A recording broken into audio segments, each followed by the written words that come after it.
বিকেলের নাস্তায় কিংবা সন্ধ্যায় চায়ের আড্ডায় এইভাবে ঘরোয়া উপকরণ দিয়ে চিকেন স্ট্রিপগুলো যদি বাসায় বানিয়ে নিই তাহলে কেমন হয় বলুন তো।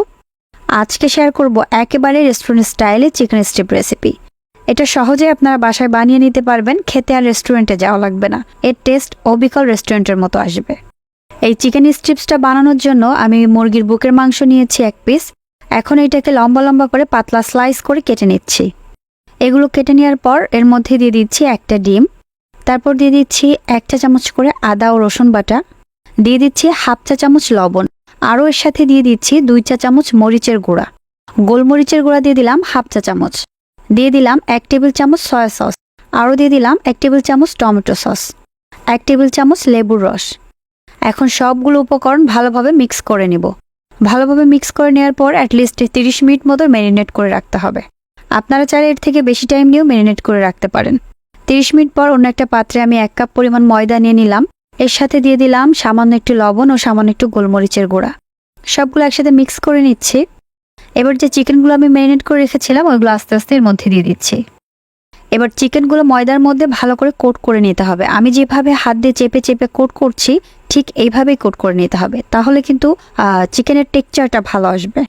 এখন চিকেনের পিসগুলো একটা স্ট্রেনারে নিয়ে নিচ্ছি। এতে যে এক্সেস ময়দাটা আছে এটা আমি ঝেড়ে ফেলে দেব। আমি একটা বাটিতে আগে থেকে বরফের পানি নিয়ে নিয়েছি। এখন এই স্ট্রেনারটা পানিতে এভাবে 2-3 বার ডুবিয়ে নিতে হবে। ডুবিয়ে নেওয়ার পর আবারও এই চিকেনের পিসগুলোতে ময়দাতে কোট করে নিতে হবে।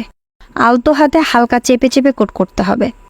ভালোভাবে কোট করে নেওয়ার পর এই যে এইভাবে এক্সেস যে ময়দাটা আছে এভাবে ঝেড়ে ফেলতে হবে, তাহলে কিন্তু চিকেন স্ট্রিপগুলো অনেক ক্রিস্পি হবে। এখন প্যানের মধ্যে পরিমাণ মতো তেল দিয়ে তেলটা যখন ভালোভাবে গরম হয়ে আসবে তখন আমি চিকেন স্ট্রিপগুলো দিয়ে দিচ্ছি।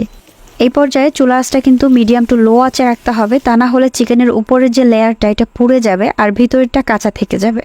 এভাবে নেড়ে চেড়ে আমি চিকেন স্ট্রিপগুলো 7 থেকে 8 মিনিট মতো ভেজে নিব। এর থেকে বেশি টাইম ধরে ভাজা লাগবে না।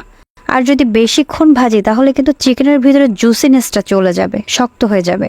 তো এটাও কিন্তু খেয়াল রাখতে হবে। এখন দেখেন চিকেনের কালারটা কিন্তু অনেক সুন্দর আসছে আর উপরের লেয়ারটা দেখেন, দেখেই বোঝা যাচ্ছে অনেক ক্রিস্পি হয়েছে। আমি এবার এগুলোকে তেল ঝরিয়ে উঠিয়ে নিচ্ছি।